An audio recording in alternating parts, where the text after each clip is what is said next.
ಇದು ಕ್ಲಾಸ್ 10ನೇದು ಪಾಲಿನಾಮಿಯಲ್ ಪಾಠದ್ದು 10ನೇ ಕ್ಲಾಸ್ ಪಾಠದ್ದು. ಇದು ಎಕ್ಸಾಂಪಲ್ 4ನೇ ಲೆಕ್ಕ.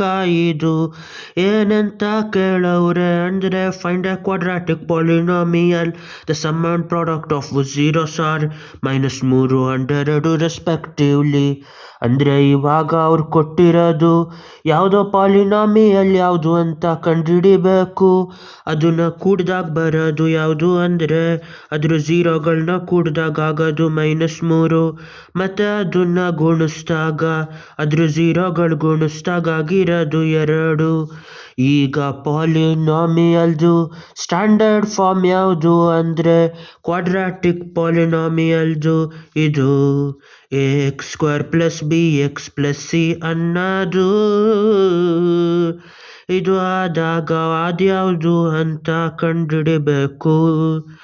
2 ಝೀರೋಗಳನ್ನ ಕೂಡಿದಾಗ ಕೋಎಫಿಷಿಯಂಟಲ್ಲಿ -b/a ಅಂತ ಬರಿಬೋದು. ಅದೇ ಆ ಝೀರೋಗಳನ್ನ ಗುಣಿಸಿದಾಗ ಬರೋದನ್ನ ಕೋಎಫಿಷಿಯಂಟಲ್ಲಿ c/a ಅಂತ ಬರಿಬೋದು. ಇವಾಗ ಅಲ್ಲಿ ಏನು ಅಂತ ಕೊಟ್ಟವ್ರೆ ಅಂದರೆ ಝೀರೋಗಳನ್ನ ಕೂಡಿದಾಗ ಆಗಿರೋದು -3. -3 = -b/a. ಅದೇ ಥರ ಝೀರೋಗಳನ್ನ ಗುಣಿಸಿದಾಗ ಆಗಿರೋದು 2. 2 ಅನ್ನೋದು c/aಗೆ ಸಮ ಆಗೈತೆ. 2 ಕಡೆನೂ -3 ಇರೋದ್ರಿಂದ ಮೈನಸ್ಸಿಂದ ಗುಣಿಸ್ಬೇಕು. ಮೈನಸ್ಸಿಂದ ಗುಣಿಸಿದಾಗ ಏನಾಯ್ತದೆ ಅಂದರೆ ಇಲ್ಲಿ -3, ಇಲ್ಲಿ -b/a. ಇಲ್ಲಿ -ಟೈಮ್ಸ್ ಹೊಡೆದೋಗಿ 3 ಉಳಿತದೆ. ಇಲ್ಲೂ ಮೈನಸ್ ಗುಣಿಸಿದಾಗ ಹೊಡೆದೋಗಿ ಇಲ್ಲೂ b/a ಉಳಿತದೆ. ಇಲ್ಲಿ 2 = c/a ಇರ್ತದೆ. ಇವಾಗ 2 ಕಡೆನೂ a ಇಂದ ಗುಣಿಸ್ಬೇಕು. ಇಲ್ಲೂ 2 ಕಡೆನೂ a ಇಂದ ಗುಣಿಸ್ಬೇಕು. ಅವಾಗ ಇಲ್ಲಿ a ಒಂದ್ಸತಿ ಡಿವೈಡ್ ಆಗಿ ಈ ಕಡೆ b ಉಳಿತದೆ. a ಟೈಮ್ಸ್ ಆಫ್ 3 ಅಂದರೆ a ನ 3 ಸತಿ ಗುಣಿಸಿದಾಗ 3a ಆಯ್ತದೆ. 2 ಟೈಮ್ಸ್ ಆಫ್ a ಅಂದರೆ 2a ಆಯ್ತದೆ. ಇಲ್ಲಿ a ಒಂದ್ಸತಿ ನ್ಯೂಮರೇಟ್ರು ಮೇಲೆ ಕೆಳಗೆ ಡಿವೈಡ್ ಆಗಿ ಇಲ್ಲಿ c ಉಳಿದಿರ್ತದೆ. ಇವಾಗ ಗೊತ್ತಾಗಿದೆ ಏನು ಅಂದರೆ b = 2a 3a. ಅದೇ ಥರ c = 2a. ಇವಾಗ ಪಾಲಿನಾಮಿಯಲಲ್ಲಿ ಹಾಕಬೇಕು. p(x) = ax² + bx + c. b ಬದಲು ax² ಹಂಗೆ ಉಳಿದಿರ್ತದೆ. bx ಬದಲು b ಬದಲು 3a ಅಂತ ಹಾಕ್ಬೋದು ಟೈಮ್ಸ್ ಆಫ್ x. c ಬದಲು 2a ಅಂತ ಹಾಕ್ಬೋದು. ಇವಾಗ ಉಳಿದಿದ್ದೇನು ಅಂದರೆ ax².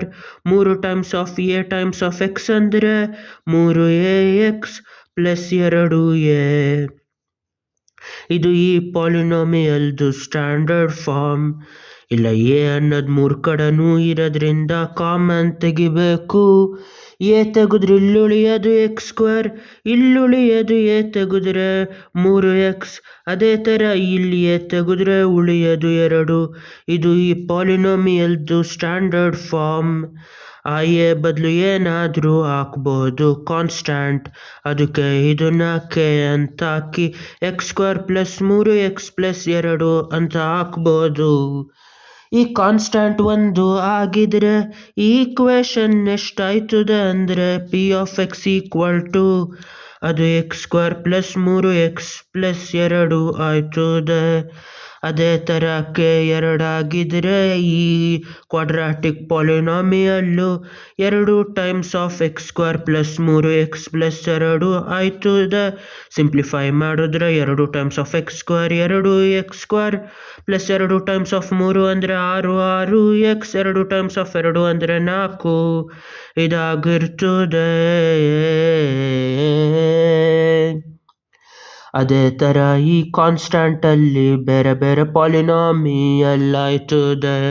ಆದರೆ ಅದ್ರ ಸ್ಟ್ಯಾಂಡರ್ಡ್ ಫಾರ್ಮ್ಗೆ times of X square plus 3x+2 ಅದ್ರ ಕ್ವಾಡ್ರಾಟಿಕ್ ಪಾಲಿನಾಮಿಯಲ್ಲಿ ಈ ಥರ ಇರಬೇಕೆ. ಒಂದಾದರೂ ಆಗಿರ್ಬೋದು, ಎರಡಾದರೂ ಆಗಿರ್ಬೋದು, 5, 10 ಯಾವುದಾಗಿದ್ರು ಅದನ್ನಿಷ್ಟು ಮೂರನ್ನು ಗುಣಿಸ್ದಾಗ ಬರದೆ ಆ ಕ್ವಾಡ್ರಾಟಿಕ್ ಪಾಲಿನಾಮಿಯಲ್.